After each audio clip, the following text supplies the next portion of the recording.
Assalamualaikum warahmatullahi wabarakatuh. Perkenalkan, nama saya Said Husaini dari Prodi Sosial Ekonomi Perikanan dengan nomor NIM 2102050006 yang ingin membuat tugas tamadun dan tujuh ajar Melayu.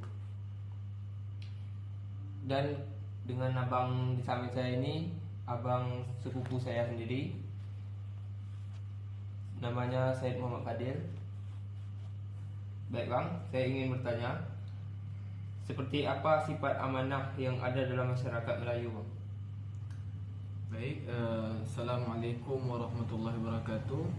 Terima kasih sebelumnya kepada Said Husaini. Baik, saya akan menjelaskan sedikit. Kalau bicara sifat amanah ini, tentunya erat sekali dengan agama Islam dan Melayu sendiri. Sangat erat kaitannya dengan agama Islam. Jika dia orang Melayu, biasanya dia beragama Islam. Jadi kalau kita berbicara sifat amanah ini, tentunya sesuatu yang harus dipegang oleh seseorang sehingga dia bisa menikmati hidup itu ya dengan sebaik mungkin. Jadi sifat amanah ini perlu dalam hidup ini. Jadi apabila kita senantiasa menanamkan sifat amanah pada diri kita, tentunya kita akan selalu dihormati orang, selalu dipercayai orang. Oleh kerana itu, orang Melayu ini sangat dikenal sekali dengan agamis tadi, dengan agama Islam ni, dengan tujuh ajarnya sebagai menjalankan sifat amanah tadi. Salah satu sifat yang diajarkan oleh agama Islam, sifat yang Rasul sendiri dikenal mempunyai 4 sifat tadi.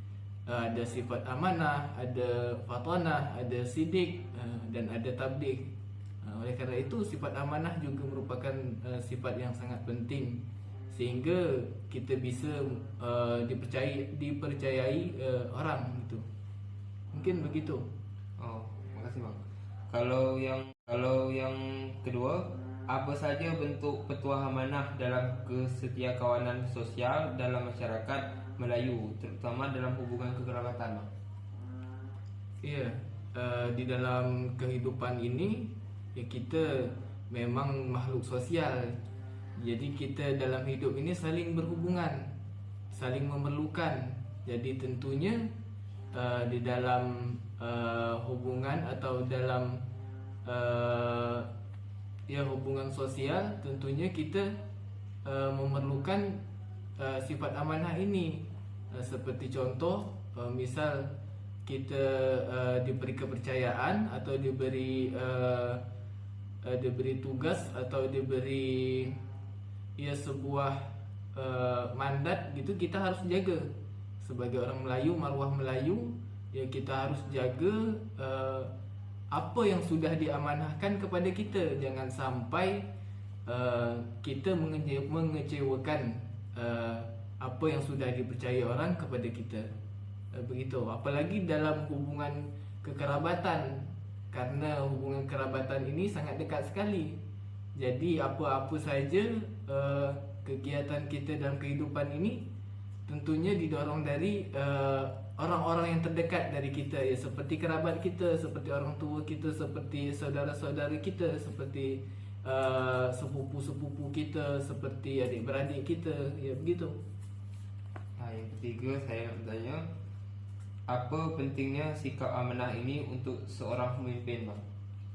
Ya, kalau sifat amanah ini emang bukan hanya untuk seorang pemimpin saja.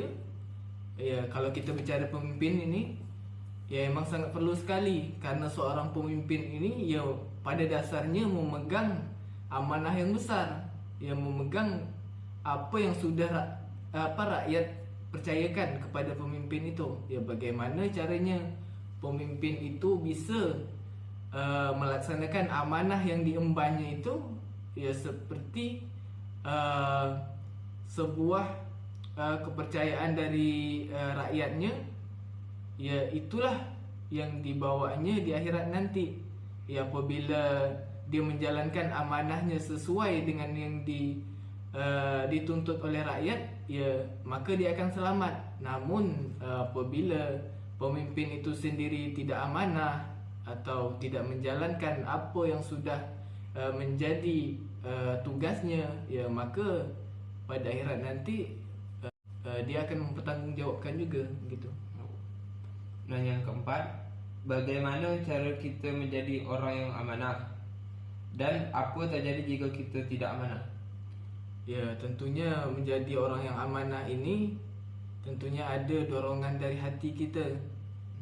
Perlunya sifat amanah ini, kita mengambil keteladanan dari Rasulullah, karena Rasulullah yang mempunyai sifat yang amanah, yang sangat amanah ini, ya kita patut mencontohi. Jadi dalam kehidupan kita, kita senantiasa bersifat amanah, kita senantiasa ya berlaku baik, sehingga kita selalu bisa dipercayai orang, sehingga kita ya orang-orang akan menyukai kita, akan hormat kepada kita jika kita mempunyai sifat amanah, ya, gitu. Dan apa yang terjadi jika kita tidak amanah, Tio? Kalau kita tidak amanah, tentunya ya pastinya kalau kita tidak mempunyai sifat amanah, ketika orang sudah mempercayai kepada kita tidak amanah tadi, ya orang-orang tersebut ya akan selepas itu tidak akan percaya kita lagi, tidak akan respect kepada kita gitu. Dan apa yang terjadi jika kita tidak amanah, Bang? Ya, kalau kita tidak mempunyai sifat amanah, tentunya seperti contoh nih ya, semisalnya kita dalam hubungan sahabat, hubungan teman, apabila kita diberi suatu kepercayaan, namun kita malah mengecewakan sahabat tersebut, ya tentunya sahabat itu tidak akan respect lagi kepada kita, tidak akan percaya kepada kita. Ya kemungkinan mungkin akan dijauhi oleh sahabat kita, perlahan-perlahan ya kita akan dijauhi oleh sahabat tersebut. Oleh karena itu kita harus menanamkan nilai-nilai atau sifat dari amanah tersebut ke dalam kehidupan sehari-hari. Kan begitu. Baiklah, itu saja yang saya dapat tanyakan kepada narasumber saya hari ini. Lebih kurang saya mohon maaf. Wabillahi taufiq wal hidayah. Wassalamualaikum warahmatullahi wabarakatuh.